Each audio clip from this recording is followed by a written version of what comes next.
Super കൺമണി സീരിയലിൻ്റെ ഏറ്റവും പുതിയ പ്രൊമോ റിവ്യൂയിലേക്ക് എല്ലാ കൂട്ടുകാർക്കും സ്വാഗതം. അമ്മയ്ക്ക് തീരെ സുഖമില്ല, ഫുഡൊന്നും കഴിക്കുന്നില്ല, ഏട്ടനെ കാണണമെന്ന് ആഗ്രഹം പറഞ്ഞ് എത്രയും പെട്ടെന്ന് ഏട്ടൻ എൻ്റെ കൂടെ വരണമെന്ന് കൃപ വന്ന് വിളിക്കുന്ന സമയത്ത് കൃഷി ആണെങ്കിൽ ജാട കാണിച്ച് തൽക്കാലം കൂടെ പോകുന്നില്ല. കാരണം സുജ അങ്ങനെയൊക്കെയാണല്ലോ കൃഷിനോട് പെരുമാറിയിട്ടുള്ളത്. അങ്ങനെ പറഞ്ഞുവെങ്കിലും കൃഷിൻ്റെ മനസ്സിൽ ആ ഒരു സങ്കടം ഒതുക്കാനാകുന്നില്ല.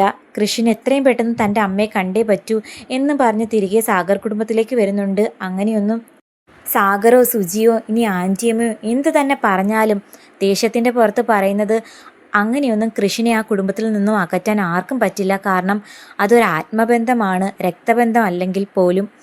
എന്തായാലും കൃഷി അമ്മയെ കാണാനായിട്ട് വരുന്നുണ്ട്. ഉറങ്ങിക്കിടക്കുന്ന അമ്മയെ ഡോറ് തുറന്ന് പതിയെ നോക്കി അവിടെ നിന്ന് പൊട്ടിക്കരയുന്ന കൃഷിനെ കണ്ടിട്ട് കൃപയാണെങ്കിൽ കൺമണിയും കൂട്ടി അങ്ങോട്ടേക്ക് വരുന്നുണ്ട്. അപ്പോൾ കൺമണിയോട് പറയുന്നു, ഞാൻ ഇങ്ങോട്ടേക്ക് കയറി വരുമ്പോൾ കാണുന്നത് റൂമിലേക്ക് അമ്മയെ നോക്കി കരഞ്ഞുകൊണ്ട് നിൽക്കുന്ന എൻ്റെ ഏട്ടനെയാ. എനിക്കറിയാമായിരുന്നു ഇയാൾ എന്തായാലും ഇന്ന് തന്നെ അമ്മയെ കാണാൻ ഇങ്ങോട്ടേക്ക് വരുമെന്ന്. ഞാൻ വിളിച്ചപ്പോൾ എന്തൊരു ജാടയായിരുന്നു. അത് കേട്ടുകൊണ്ട് സുജയും അതുപോലെ തന്നെ സാഗറും ആൻറ്റിയമ്മയും എല്ലാവരും വരുന്നു. എല്ലാവർക്കും ഒരുപാട് സന്തോഷമാകി. കുറച്ച് ദിവസമായിട്ട് സാഗർ കുടുംബത്തിനെ അലട്ടിക്കൊണ്ടിരുന്ന വലിയൊരു വേദനയായിരുന്നു കൃഷി വീട്ടിൽ നിന്ന് ഇറങ്ങിപ്പോയത്.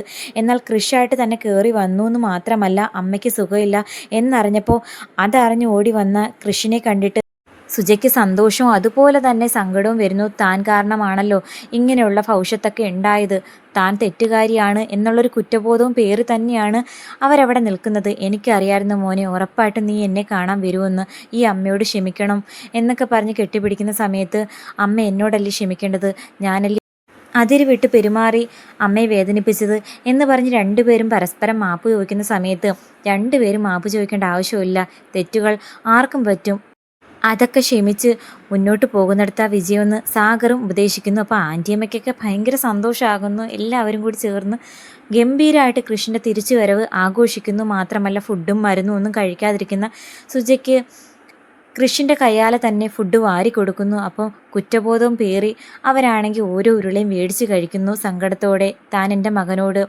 ഇങ്ങനെയൊന്നും ചെയ്യേണ്ടിയിരുന്നില്ല എന്നുള്ളൊരു വിഷമത്തിലിരിക്കുന്നു.